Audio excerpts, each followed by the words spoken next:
forged battery on it. Come on. Jeez, I gotta break out the heavy artillery.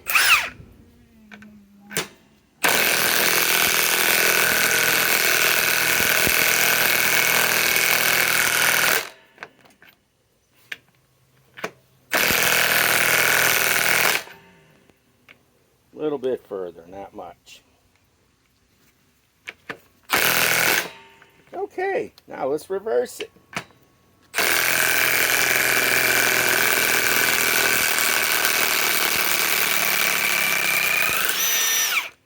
This is a bitch bit.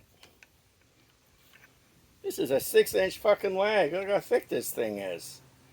I'm surprised that Ryobi Compact even did it as far as it did. Look at this.